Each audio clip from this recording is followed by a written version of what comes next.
no Facebook. Eu te convido para curtir as nossas páginas na internet, ouvir os nossos podcasts na sua plataforma preferida e acessar o nosso blog, o gentequefala.com.br. Participe fazendo perguntas aos nossos convidados. Os telefones são 3289-3580 e 5052-5555. Hoje é quinta-feira, de praxe, mais uma edição do Gente do MPD que Fala. É uma parceria nossa com o Movimento do Ministério Público Democrático e o apoio da Câmara Brasileira de Diagnóstico Laboratorial, CBDL. Eu apresento a partir de agora os nossos convidados de hoje. Aqui à minha esquerda, Mário Sérgio Sobrinho, Procurador de Justiça, associado ao Ministério Público Democrático. Seja bem-vindo. Boa tarde, Mauro. Boa tarde, colegas. Também conosco aqui à minha esquerda, Dr. Carlos Eduardo dos Santos Ferreira, médico patologista, presidente da Sociedade Brasileira de Patologia Clínica, Medicina Laboratorial e coordenador médico do setor de imunoquímica do Laboratório Central do Hospital São Paulo. Ainda gerente médico do Hospital Albert Einstein. Seja bem-vindo, Carlos Eduardo. Mauro e demais colegas, boa tarde a todos. Agora, passando aqui para a minha direita, a Brisa Egadu, especialista em coaching. Seja bem-vinda, Brisa. Muito obrigada, sejam bem-vindos a todos os ouvintes também. E também com a gente, fechando a nossa bancada do Gente do MPD que Fala de hoje, Rodrigo Prando, cientista político, professor da Universidade Mackenzie, conselheiro do Instituto Não Aceito Corrupção. Rodrigo, bem-vindo. Muito obrigado, Mauro, por mais esse convite. É um prazer estar aqui com toda esta bancada e espero que, como de costume, tenhamos um ótimo diálogo e um abraço aos ouvintes e a todos que nos acompanham pela internet. Muito obrigado pela presença de todos e vamos aqui ao nosso primeiro tema.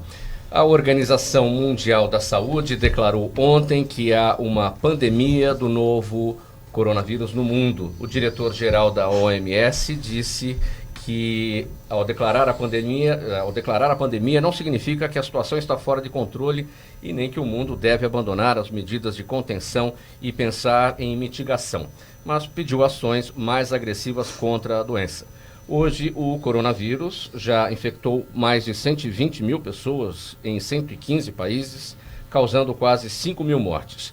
E no Brasil, o número de infectados saltou de 34 para 69 em 24 horas. Procurador Mário Sérgio, estava lendo aqui o editorial do jornal O Globo, com o título Coronavírus não está na agenda de Bolsonaro. E o editorial do Globo diz assim: Bolsonaro continua a funcionar em outra frequência, longe da realidade factual. O editorial faz uma comparação do presidente com o Ministério da Saúde, que está se mobilizando, tentando trabalhar em equipe com as secretarias estaduais. O que está acontecendo na sua avaliação? Do que se deve a esse descompasso? Provavelmente nós não tenhamos ainda levado às autoridades que detêm o poder, especificamente no caso o presidente da República, a sensibilidade que a classe médica, que os cientistas brasileiros e do mundo inteiro já notaram em relação a essa situação, que não é uma situação de catástrofe ou alarmante, mas uma situação bastante séria. Então eu considero que nós precisamos ouvir a ciência, ouvir os médicos, ouvir os profissionais de saúde e acompanhar os efeitos que o vírus tem causado no mundo a partir de uma primeira detecção na China e demais países como Coreia do Sul, como Itália, como Irã, e não desdenharmos da situação. É uma situação triste para as pessoas infectadas e para os países que estão sofrendo efeitos econômicos, inclusive, da existência, da proliferação da doença. E nós devemos, considero eu, todos os ministros de um governo federal, todos os secretários de estados e governos estaduais, todos os secretários municipais e autoridades têm que estar bastante cientes, conscientes e engajados numa responsabilidade de enfrentar a situação. Não usar nenhum subterfúgio ou nenhum tipo de amenidade, mas enfrentar com seriedade e partir para o trabalho, que é o que se espera de todas as autoridades. Você citou, procurador Mário Sérgio, você falou desdenharmos, e o editorial do Globo, Rodrigo Prando, fala justamente que o presidente desdenha do coronavírus, e cita aquela frase quando o presidente falou não é isso tudo. Do ponto de vista da ciência política, o que teria por trás desse tipo de amenização, de simplificação da coisa?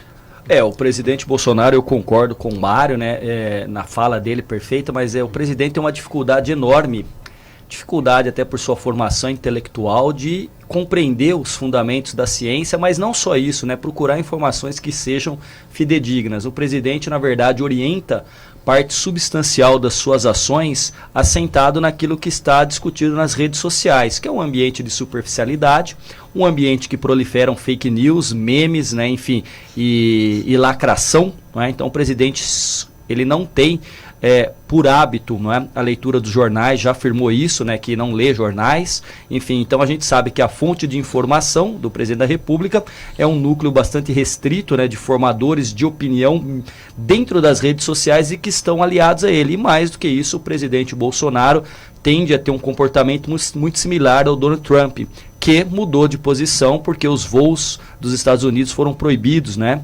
Enfim, em 48 horas, a posição do Trump, que também desdenhava do coronavírus, mudou de posição, mostrando que há, se não algo catastrófico, mas uma situação de seriedade que depois o doutor vai poder falar com mais propriedade. Mas o presidente Bolsonaro tem este comportamento, que é um comportamento, na maioria das vezes, resistente aos fatos, aos dados da realidade e apegado àquilo que se chamou de pós-verdade, uma interpretação muito peculiar daquilo que ele entende, que ele acha e que infelizmente não está respaldado nos dados, o que é absolutamente contrário ao ministro da Saúde, que me parece ter uma enorme segurança ao tratar do assunto, tem uma equipe que está fazendo um trabalho de comunicação, porque é importantíssimo lavar a mão, é importantíssimo o álcool em gel, mas é mais importante no momento em que talvez a gente presencie uma epidemia em tempo real, com dados que são atualizados praticamente de hora em hora, que as pessoas tenham a informação correta, e nesse sentido o ministro, que é um técnico, um conhecedor, né, do assunto, tem passado essa segurança à sociedade e aos jornalistas. Doutor Carlos Eduardo, qual é a implicação que esse tipo de mensagem do presidente Bolsonaro passa para a sociedade quando ele fala que o coronavírus não é isso tudo, ao mesmo tempo em que o Ministério da Saúde se esforça para levar à população a informação correta? Realmente é importante as autoridades do país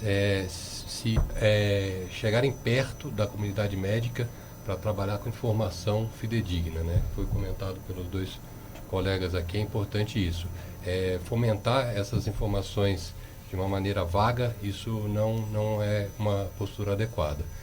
Hoje a gente se conhece muito pouco sobre o vírus, né? Um vírus que começou a epidemia aí na China, se espalhou pelo mundo. A transmissibilidade dele é uma transmissibilidade um pouco maior do que a gripe. Tá? A transmissibilidade é aquilo que a gente fala que se passa a quantidade de pessoas que se podem estar infectando ao se contactar com um contactante, né? com um infectado.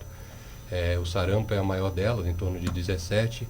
Aqui para o coronavírus, em torno de 3,5 até 4 pessoas podem se contaminar. E a partir do momento que no Brasil a gente começou a identificar a transmissão interna da doença, a gente tem que começar a se preocupar realmente na disseminação desse vírus no país.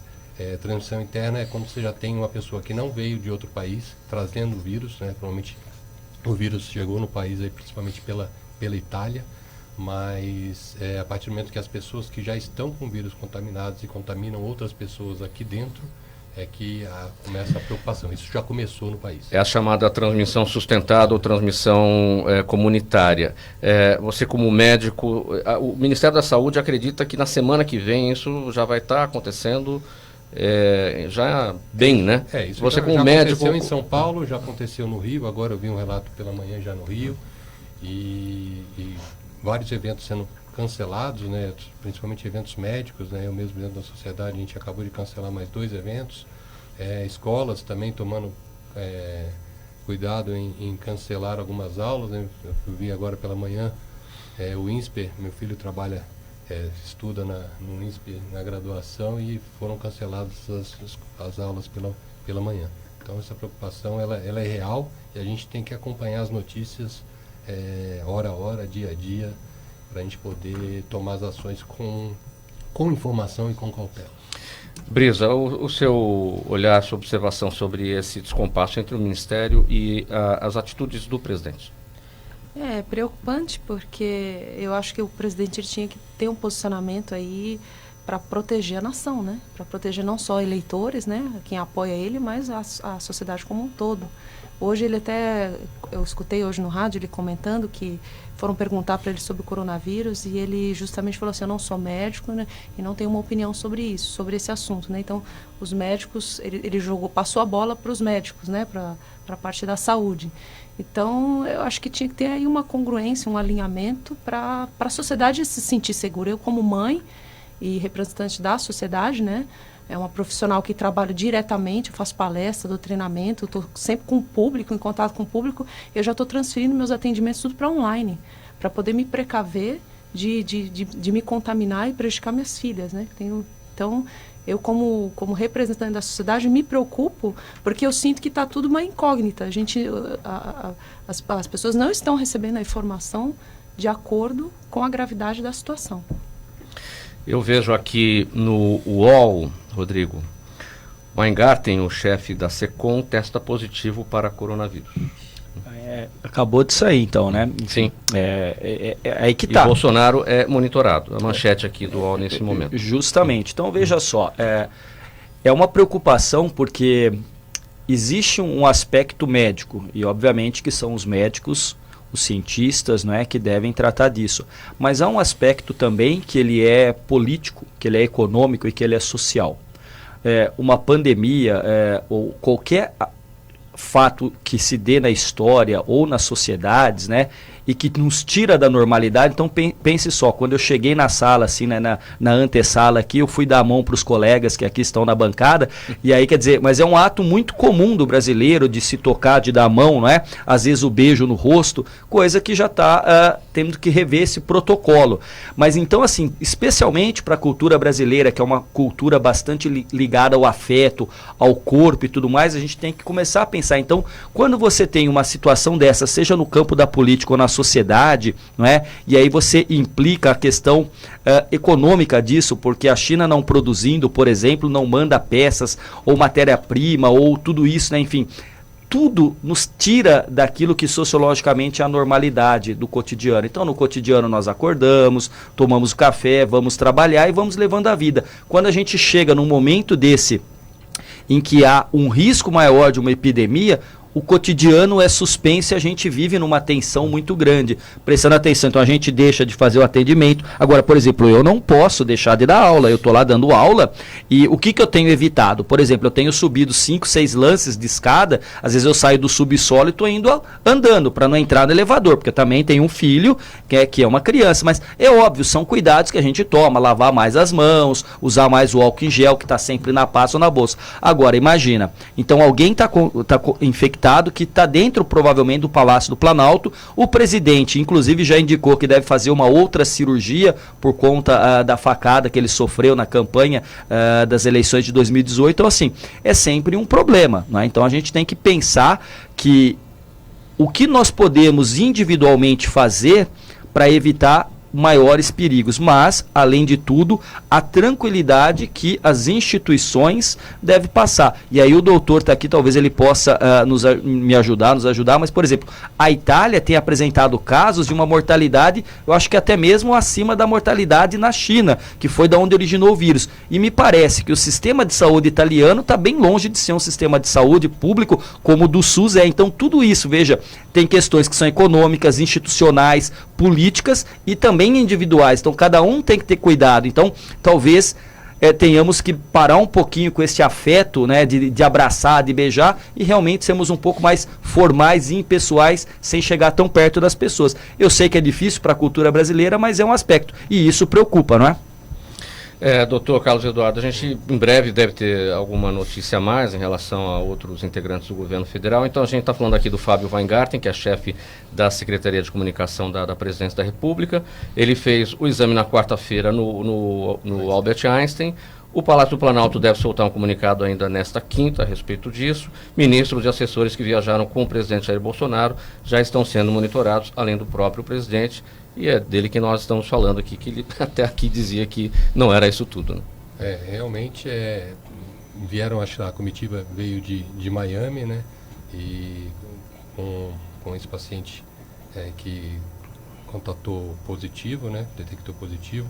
É importante falar que o Rodrigo comentou em relação à população de risco, né? A população idosa é uma população de risco, com a mortalidade mais alta.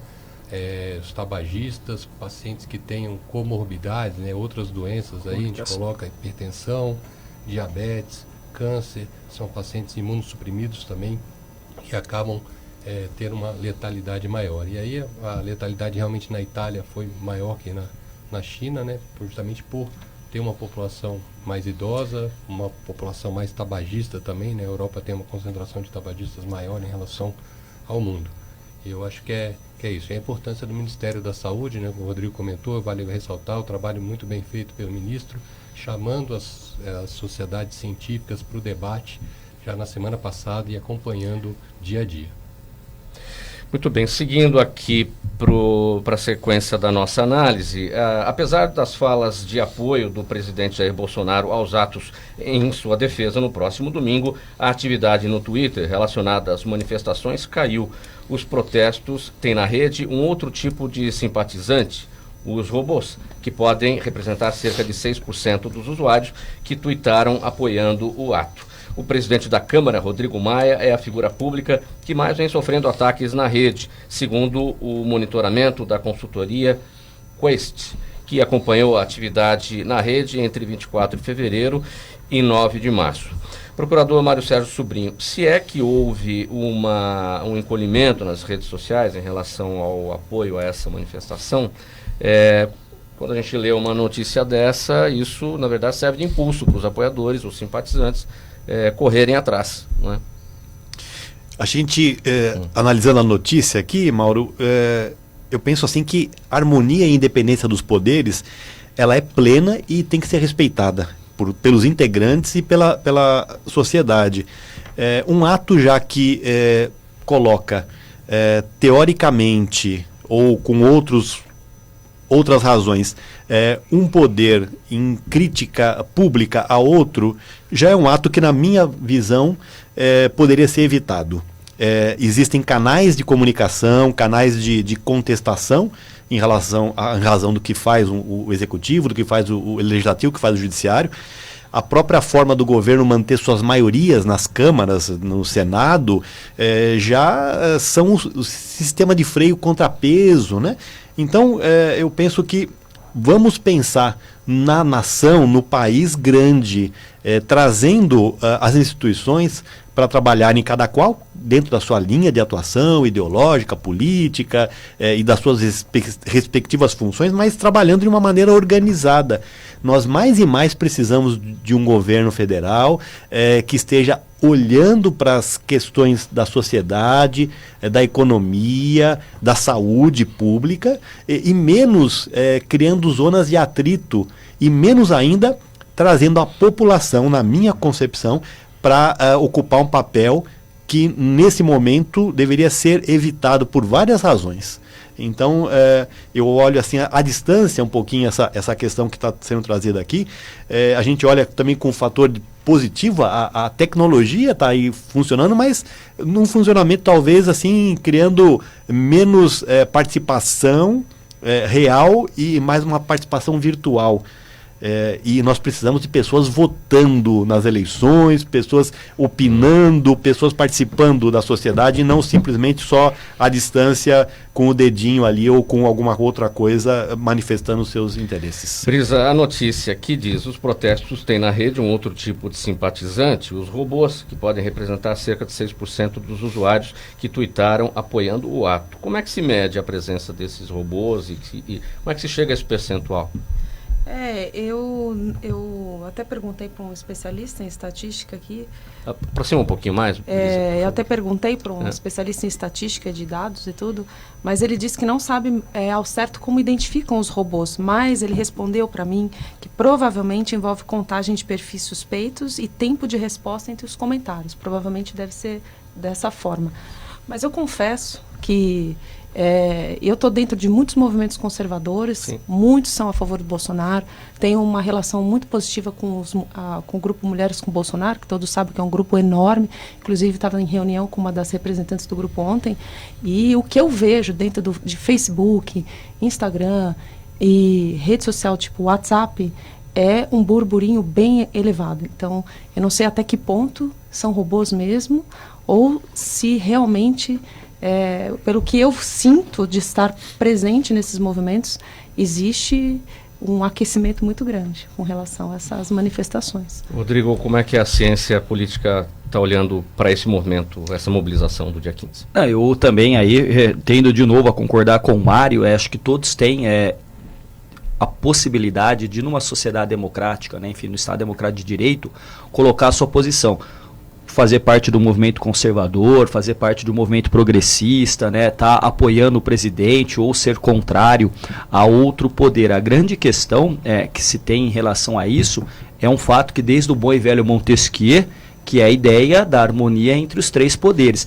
Nascendo um movimento espontaneamente, né, que vai pressionar, porque o povo pode e deve pressionar, por exemplo, os membros do Legislativo, né? Pode-se, inclusive, questionar decisões do Supremo Tribunal Federal, embora ali tenha um alto teor técnico, né, porque são ministros que estão ali para fazer o julgamento de temas atinentes à própria constitucionalidade de algumas leis ou questões. Agora, o fato é que o presidente Bolsonaro optou, junto com a equipe do núcleo duro do bolsonarismo, de não dialogar com a política. Então é alguém que tem 30 anos no Congresso Nacional, em que pese ter sido do baixo clero e ter uma inexpressividade dentro da política naqueles 30 anos, mas ele chegou à presidência da República. E chegando lá, há uma diferença fundamental entre fazer campanha e governar. E o presidente optou por manter um engajamento, especialmente com aqueles que lhe apoiam. Na ciência política ou no discurso político, Mauro, nós temos sempre, quando discursamos, três grupos, três plateias, né? Então você tem aqueles que estão lhe ouvindo e que são favoráveis a você. E você tem aqueles que estão ouvindo e não são favoráveis a você. Via de regra, você não vai gastar recursos e esforços em quem já está com você e quem não estará com você de jeito nenhum. Você mira num grupo para o seu discurso, que é aqueles que têm incerteza se lhe apoiam ou não. O presidente, ele tem falado e continua falando desde eleito para o grupo que já o apoia. Então, realmente, dentro dos grupos do WhatsApp, mas ali vai acontecer esse burburinho e é certo, porque são pessoas que é uma plateia que escuta e que encontra dentro desses valores ressonância, inclusive com os seus valores. Mas a grande questão é qual é o público que o Bolsonaro... Essa estratégia do presidente Bolsonaro de confrontação com os outros dois poderes, ela, primeiro, ela é salutar à democracia. Segundo, com essa estratégia ele mira o quê? Ele quer ampliar, né, a sua possível votação para 2022 ou ele quer continuar mantendo a animação do grupo que lhe é mais fiel? Então são todas questões que, à luz da ciência política, devem ser pensadas. Me parece que, tendo o direito ao protesto, inclusive constitucional, por vias pacíficas, avisando as autoridades, eu acho que tranquilo. Você pode agora, pensa só, qual é o alvo principal que personificou a chamada velha política? Rodrigo Maia. Rodrigo Maia, o presidente da Câmara dos Deputados, que sem ele não teria havido reforma da Previdência.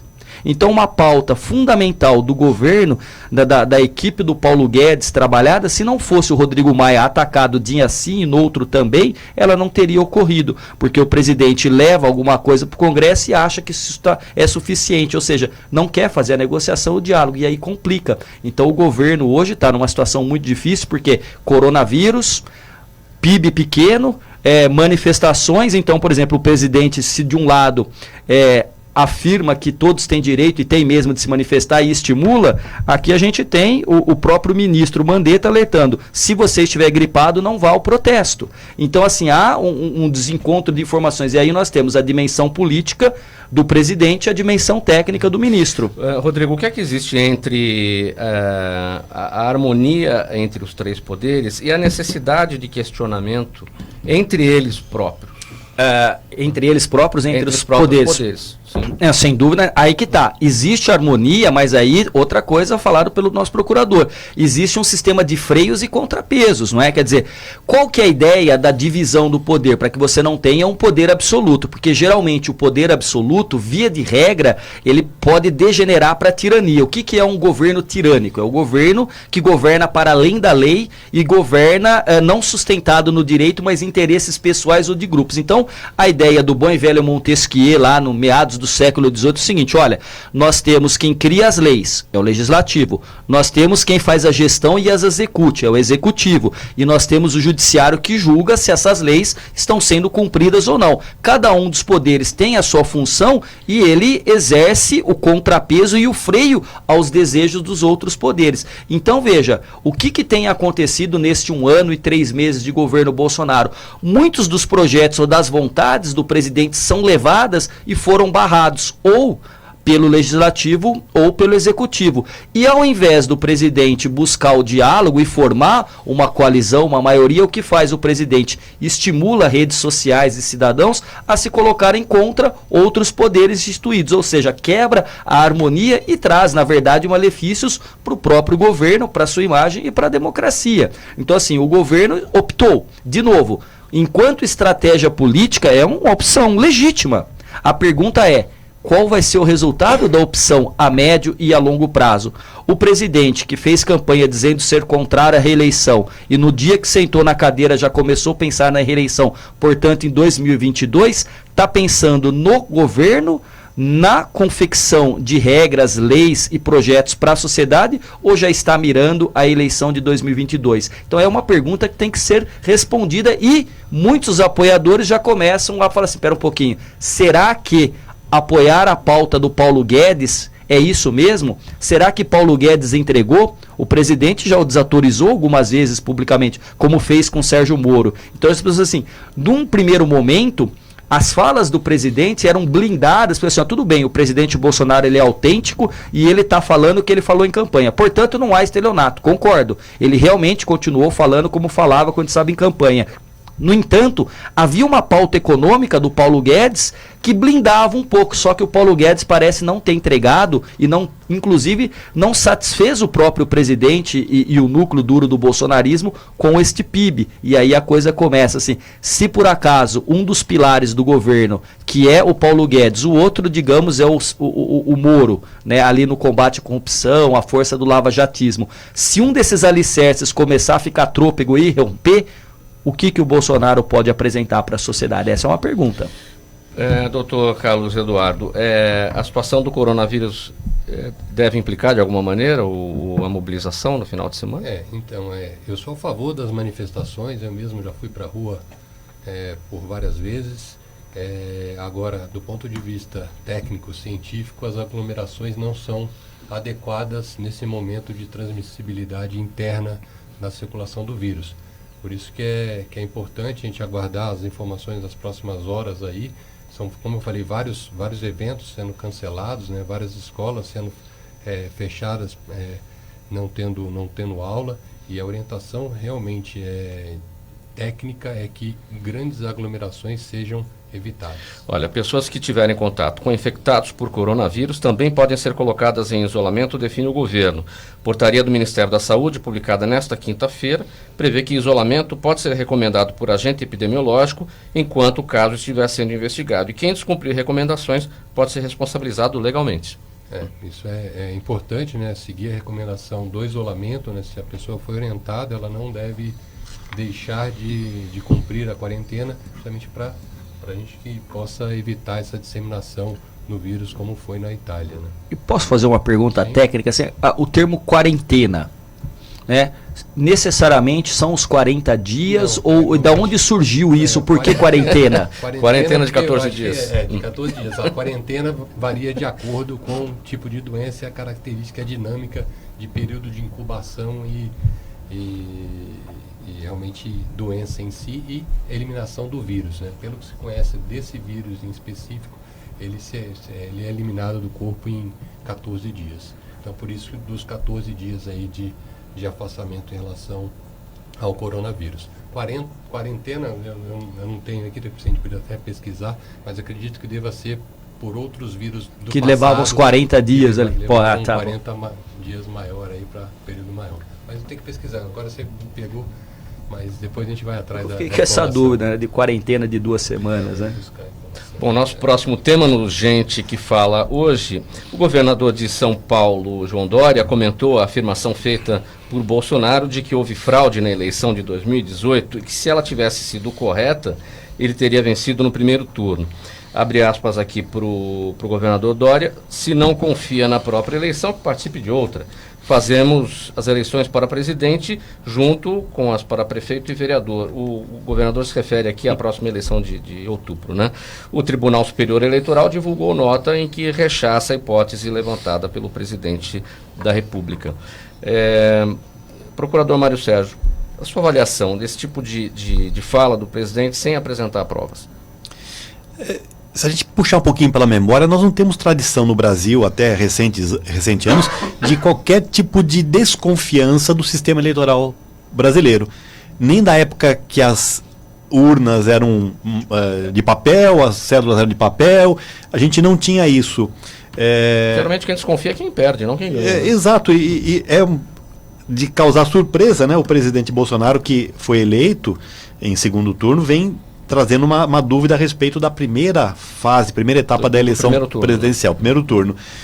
Eu penso que a Justiça Eleitoral respondeu à altura, colocando ali a demonstração dos testes que são feitos exaustivamente com as urnas eletrônicas, todos os meios de aferição e de auditoria que isso permite, e vamos ter certeza que a Justiça fiscalizou. Nós temos certeza que a Justiça fiscalizou, que a Justiça Eleitoral fiscalizou e que acompanhou.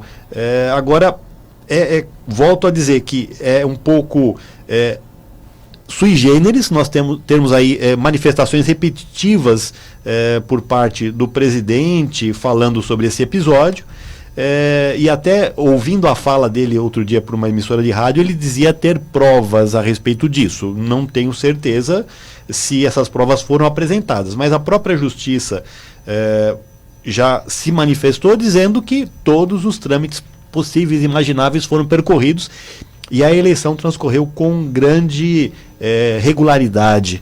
Então eu penso que talvez seja um episódio que rapidamente vai ser descartado, e veio aqui à tona porque talvez politicamente está sendo interessante debater uma afirmação que não mereceria muito debate, muita discussão. Rodrigo, por que é politicamente interessante colocar esse tema agora? Como eu disse, geralmente quem reclama é quem perdeu, e quem perdeu às vezes também coloca em suspeição até os institutos de pesquisa. Bom, de novo, nós falamos isso na minha primeira resposta, né? O presidente tem uma dificuldade enorme de aceitar dados, fatos que sejam concretos. As urnas, elas são feitas uma maratona de se tentar hackeá-las, não é? Se chama ali as pessoas e não se consegue. E, na verdade, esta fala de Bolsonaro, ela já é anterior, não é? Ele já falava, ainda candidato em 2018, que o único resultado viável seria a vitória dele e não a derrota, porque se isso acontecesse seria uma fraude. Vale lembrar que existe na história republicana, na Nova República, então a partir de 1989, apenas 2 casos de vitória em primeiro turno, de Fernando Henrique, em 94 e 98. O PT teve, em média, em todos os mapas eleitorais, desde o segundo governo Lula, em torno de 30%. O que significa que o conjunto dos estados do Nordeste, Mauro, levava o candidato do PT ao segundo turno. O PT nunca teve força para ganhar no primeiro turno. Em comparação, São Paulo sozinho levou o candidato do PSDB ao segundo turno em todas as eleições, depois do Fernando Henrique, não é? O que aconteceu em 2018? São Paulo não levou Alckmin ao segundo turno. Quem levou o Bolsonaro. Então o Bolsonaro ganhou em São Paulo como o Bolsonaro ganhou no Sul. É mais ou menos o seguinte: a região Nordeste coloca o candidato do PT, São Paulo sozinho, maior colégio eleitoral, colocava o candidato do PSDB, quem desempatava as Minas Gerais e os estados do Sul, que foram, neste caso, com o Bolsonaro. Então essa fala do presidente era, primeiro, coloca novamente um conflito com o poder. Porque se nós estivéssemos nos Estados Unidos, ou na Inglaterra, ou na Alemanha, o chefe de Estado fazer uma afirmação, eu tenho provas que eu ganhei no primeiro turno, tem duas possibilidades. Ele apresenta as provas e aí vai preso quem cometeu o crime e a fraude, ou ele está mentindo, ou ele está tergiversando, ou ele está com alguma outra estratégia, o que ensejaria crime de responsabilidade e, portanto, abertura de um processo de impeachment. Então, na Inglaterra, nos Estados Unidos, na Alemanha, duas opções. Ou o presidente está correto, ele tem provas e pune-se, inclusive Rosa Weber, que à época era presidente do Tribunal Superior Eleitoral, ou o presidente está faltando com a verdade e está buscando aí uma fake news ou algo do tipo. No Brasil não vai acontecer nem isso, nem isso. No Brasil nós vamos continuar no meio e vai ser apenas mais uma declaração do presidente que tenciona esgar essas relações e que não tem maiores consequências. Vale ressaltar, por exemplo, que expediente foi usado quando ele falou do pai do presidente da OAB, que ele sabia como o pai da presidente da OAB não havia sido morto ou torturado pelo regime militar, mas que foi justiçado pelos seus próprios colegas. E depois ele afirmou de uma jornalista que a jornalista não havia sido torturada, coisa nenhuma, que era uma mentira. Então, sistematicamente, o presidente tem feito isso. De novo, é uma estratégia política? Se é, qual vai ser o resultado dela? E aí a questão que a gente falava dos apoiadores nas redes sociais e tudo mais, a pergunta é, se a força de Bolsonaro é tão grande, por que que o partido que ele está encampando, o Aliança Brasil, não saiu do papel ainda e provavelmente não sairá? Então a força do bolsonarismo não é tão grande quanto se imagina, porque em 2018 houve para a eleição de Bolsonaro uma conjugação de fatores, o voto contra o PT, o voto a favor da Lava Jato do combate à corrupção, o voto liberal pelo Paulo Guedes, o voto dos órfãos do PSDB e aí sim o voto dos bolsonaristas convictos. Esses, como eu disse há pouco, continuam com o presidente. E os outros 4 segmentos?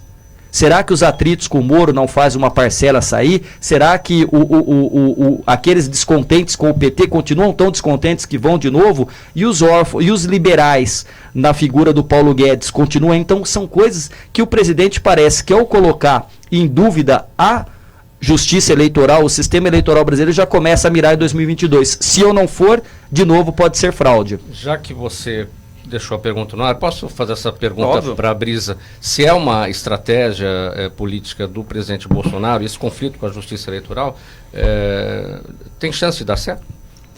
É uma boa pergunta, viu? Até para eu que estou dentro desses movimentos, mas eu posso estar enganada, tá? Porque eu não sou cientista político, mas eu tenho uma ideia, eu até passo a pergunta para você. Qual é o seu sentimento dentro do Então, o meu sentimento, assim, que estou dentro dos movimentos e estou perto dos bolsominion, né? Que o pessoal costuma brincar. Não usa essas classificações. Mas, enfim, o pessoal fala o seguinte, que existe um apelo, né, do presidente para o voto em cédula, né? Então não sei até que ponto que esse argumento que ele falou não esteja sendo usado para cutucar a questão do voto em cédula.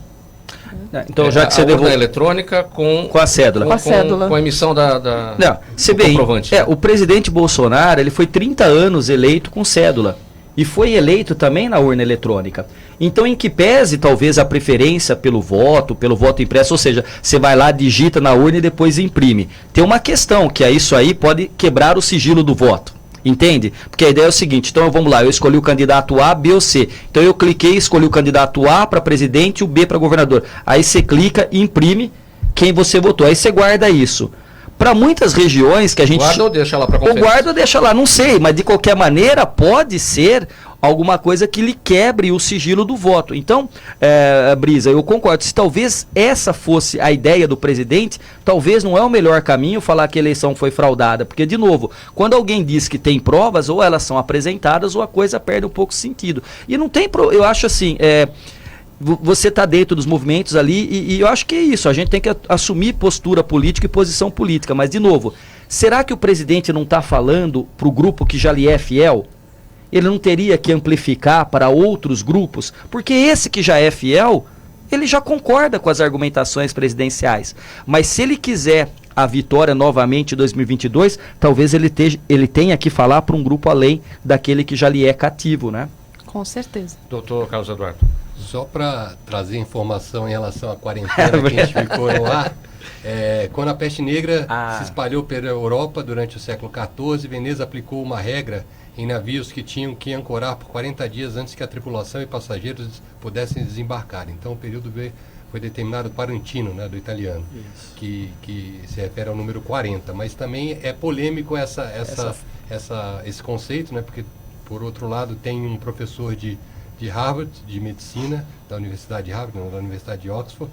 Uma possibilidade é que tenha sido uma referência bíblica a ideia de se passar 40 dias e 40 noites no deserto, como Jesus teria sido feito, né? Tá. Então, já iluminou. Tem duas correntes históricas aí, mas a quarentena, então, o período aí para o corona, 14 dias. Não 40. Bom, seguindo para o próximo tema. Desde 1996, uma lei estadual proíbe a venda de bebidas alcoólicas em estádios em São Paulo. A lei foi reforçada pelo Estatuto do Torcedor, que é federal. Porém, em 2014, a FIFA ganhou a queda de braço e conseguiu liberar a venda de bebidas nos estádios da Copa do Mundo, brecha que foi usada de lá para cá em quase todo o país. São Paulo, Rio Grande do Sul, Goiás e Alagoas são os únicos estados que ainda proíbem a venda de álcool em jogos de futebol. Mas há uma grande pressão dos clubes pela liberação em troca de publicidade. Dr. Carlos Eduardo, o fato é que na Copa de 2014 os alemães comemoraram bastante bebendo cerveja. Isso é fato, é polêmico o tema, né? Eu sou a favor, né, botando minha opinião pessoal em relação à venda da bebida alcoólica. É lógico que você tem que cobrar um preço a mais, né, para evitar o abuso, né? Normalmente a preocupação maior, eu acredito que seja da baderna, né, em geração a quantidade de bebida que seja ofertada a uma determinada pessoa ou grupo de pessoas em um ambiente fechado. Mas a partir do momento que o preço é um pouco mais caro, eu acho que acaba inibindo essa compra em demasia da bebida alcoólica. E é lógico que nada em excesso é adequado, mas também o álcool em baixas doses também é benéfico para a saúde e lógico, num ambiente festivo, você tomar uma cerveja, se relaxar e conversar com os amigos, eu acho que é pertinente. Como é que deve permanecer, então, essa questão? Em São Paulo, a lei proíbe, né? Temos aqui também Rio Grande do Sul, Goiás e Alagoas. No restante do país, no restante do país é liberado, né?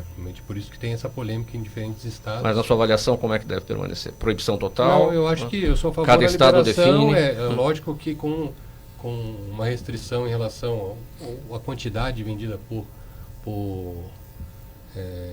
pessoa, né, no estádio, isso já, como eu falei, a questão do preço já acaba inibindo mesmo o consumo em demasia, né? Procurador Mário Sérgio. Como é importante o debate, né? Eu considero que as posições do estado de São Paulo, Rio Grande do Sul, Goiás, Alagoas, é uma posição que está de acordo com o Estatuto do Torcedor, que é uma lei federal. Eu temo que o Supremo Tribunal Federal possa, ao ser indagado sobre essas leis, faça o mesmo que fez recentemente com a lei do Mato Grosso. Se a gente voltar um pouquinho historicamente, Mauro, até 2014 praticamente não havia discussão sobre a vedação de venda de álcool dentro dos estádios de futebol brasileiro. 2014, com a Copa, houve lá uma flexibilização disso, diversos estados admitiram e fizeram essas vendas. E de lá para cá, a pressão da indústria do álcool é que abra-se mais esse espaço qualificado e diferenciado de consumo de substâncias. O álcool é uma substância psicoativa. E locais que têm aglomeração grande de pessoas, locais especialmente no campo de futebol, na minha visão, onde há ânimos acirrados, onde são convidados normalmente para participar desses eventos não só os torcedores, especialmente homens e adultos, mas também famílias, crianças, adolescentes. Então eu penso que por uma medida assim de precaução, de cautela e de equilíbrio, seria muito melhor que não se permitisse a venda do álcool dentro dos estádios, que o Supremo Tribunal Federal se posicionasse de uma maneira diferente do que ele se posicionou agora recentemente, há menos de 10 dias atrás, em relação à lei de Mato Grosso, e que pensasse em termos de ciência também. Volto a falar da ciência, né? Uma substância psicoativa sendo oferecida, e no Brasil nós não temos muito hábito de fazer regulações.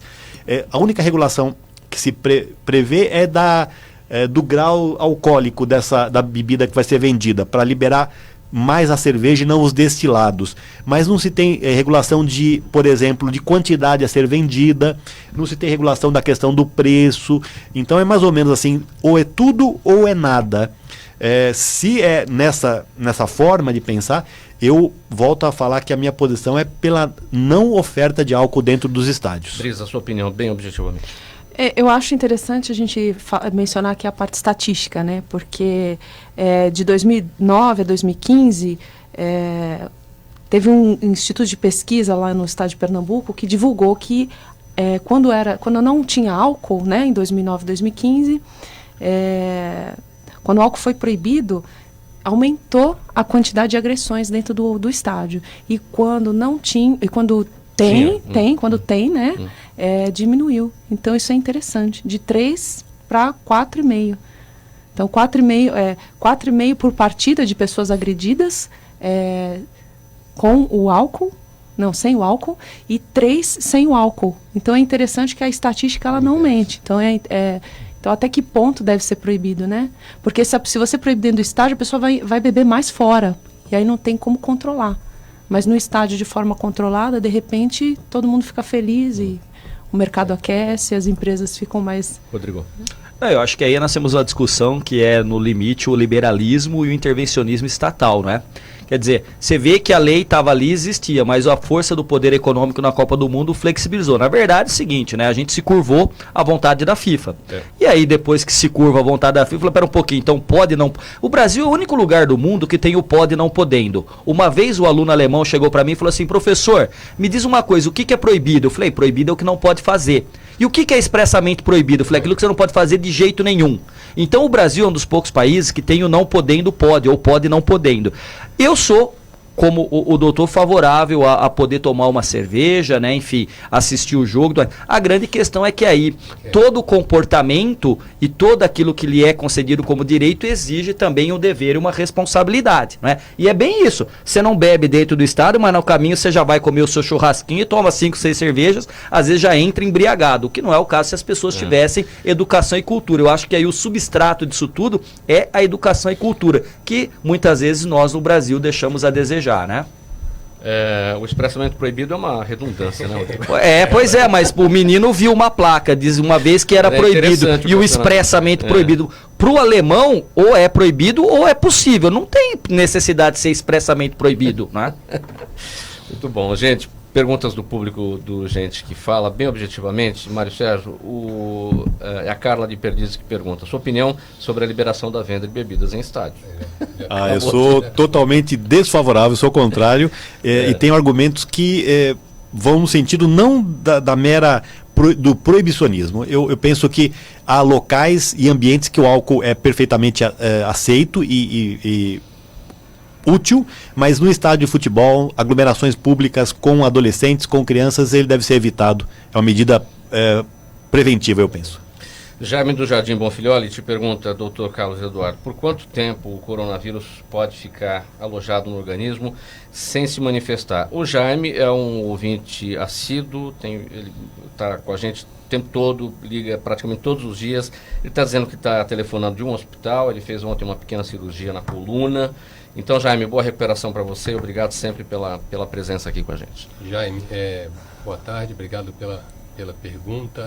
Realmente a gente tem mais dúvidas do que certezas em relação à infecção do corona, mas em via de regra, em torno de 3 a 4 dias o período de incubação aí do vírus, né, que a pessoa entra em contato, o vírus precisa entrar na célula para poder se replicar e começar a ser transmitido, né?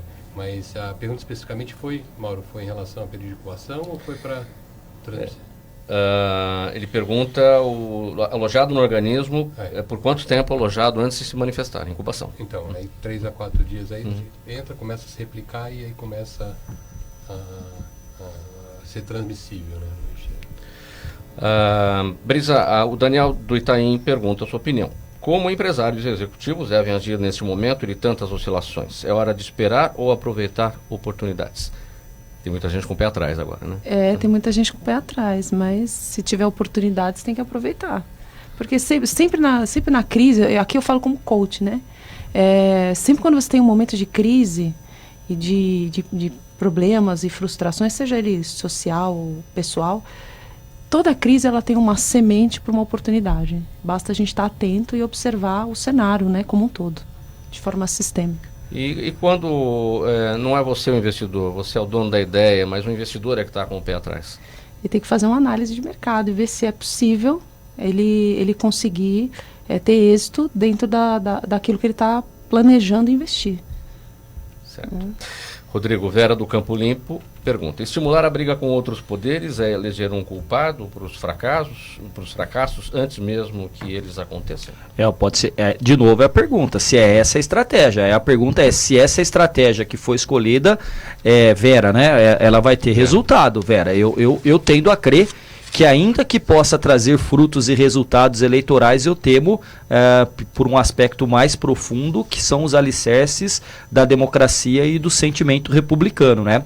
No fundo, eu tenho dito que o presidente Bolsonaro não optou pelo presidencialismo de coalizão, e ainda bem que está longe do presidencialismo de cooptação que o PT fez pagando o parlamentar no mensalão, mas o presidente Bolsonaro elegeu o presidencialismo de confrontação como seu estilo. Ou de confrontar. Coalizão. Não de coalizão, de confrontação. Ele não quis coalizão, ele quer confrontar. E aí o presidente elege inimigos, sejam reais ou imaginários, internos ou externos. De novo, é uma estratégia? A pergunta vai ser qual vai ser a validade dela depois de concluído o primeiro mandato, né? Esse seu raciocínio vale para o confronto do presidente com a imprensa? Sem dúvida, sem dúvida. Veja só, há uma diferença substancial, né, Mauro, entre a pessoa que se é e o cargo que se ocupa, aquilo que se convencionou chamar desde Ulisses Guimarães de liturgia do cargo. Eu, Rodrigo, você, qualquer um aqui pode não ter preferência por um jornal ou outro, isso é absolutamente comum, inclusive viável. Agora, na condição de presidente da República, não é ali a pessoa do Bolsonaro. É o senhor presidente da República, deve ser tratado como senhor, inclusive porque, por conta da regra e da liturgia, mesmo os ex-presidentes podem ser chamados de ex-presidentes ou ainda de presidente. Então, mesmo que o Lula encarcerado, ele poderia ser chamado pelo carcereiro de presidente, como o Fernando Henrique. O Fernando Henrique, uma vez, quando eu entrevistei, eu falei assim: prefere que eu lhe chame de presidente ou de professor? Porque eu lhe conheci como professor e pesquisador. Não, professor está de bom tom, mas você chama. Então, o presidente Bolsonaro, quando confronta a imprensa, ele está ali batendo num dos alicerces também da democracia, que é a livre manifestação do pensamento e a circulação de ideias. Então, é uma opção. Imagine, eu escrevi um artigo a semana passada que eu chamei de A Comédia no Planalto. Quer dizer, quando o presidente sai e ele é questionado sobre o resultado de um PIB, e ele põe um comediante no lugar dele para distribuir banana para os jornalistas que viraram as costas e se negaram a fazer perguntas, mas é difícil para o jornalista, porque ele está ali porque o jornal quer que ele esteja ali. Então, assim, inclusive este inimigo que foi eleito, né? Então, assim, bater na mídia, mas isso vem também de uma estratégia do Donald Trump, né? O Trump tem uma fake news fundacional. Vocês se lembram quando o Trump colocou em dúvida onde tinha nascido o presidente Barack Obama, que ele não era americano? E ali, por mais que fosse algo absolutamente inusitado e sem sentido, ganhou força. Então, muitas vezes o presidente Bolsonaro ganha força nisso que pode ser por muitos entendido como inusitado, mas não é inusitado e é uma estratégia muito bem pensada, inclusive em relação à mídia e aos jornalistas. Procurador Mário Sérgio Sobrinho, sua palavra final, sua despedida. Eu quero agradecer o convite, Mauro, e me congratular com os nossos companheiros aqui de bancada, o Dr. Carlos Eduardo, a Brisa, o Rodrigo, e me colocar à disposição. E agradecer a pergunta da ouvinte também. Muito obrigado. Dr. Carlos Eduardo, sua palavra final. Boa tarde a todos, agradecer também a oportunidade de estar junto com todos aqui, agradecer a todos os ouvintes e boa tarde. Brisa. Agradeço mais esse convite e um abraço a todos os ouvintes e a vocês também. E Rodrigo Prando, palavra final. Como de todos os colegas, um agradecimento ao convite para participar novamente do programa, a pluralidade de pensamentos, muito discursos e discussões respeitosas, que eu acho que é o que nós precisamos em todos os momentos do Brasil, e agradecer aos ouvintes e aos que nos acompanham nas redes sociais. Um abraço a todos, obrigado. Muito obrigado pela presença de todos nessa edição do Gente que Fala. Hoje, quinta-feira, uma edição do Gente do MPD que Fala, parceria nossa com o movimento do Ministério Público Democrático e o apoio da Câmara Brasileira de Diagnóstico Laboratorial. O Procurador de Justiça Mário Sérgio Sobrinho, o médico patologista Dr. Carlos Eduardo dos Santos Ferreira, especialista em coaching Brisa Egadu e o cientista político Rodrigo Prando. Na mesa de som com a gente hoje o Sérgio Souza, também o gerente técnico aqui da nossa Rádio Trianon AM 740, apresentação minha, Mauro Friesman, pauta e redação Pedro Schiavon, diretora de produção Zenilda Salvato, a direção geral do programa do jornalista Fausto Camunha e do outro lado do Gente que Fala, você, ouvinte, espectador, que é a razão da nossa presença aqui todos os dias. Obrigado pela audiência, tchau, até amanhã.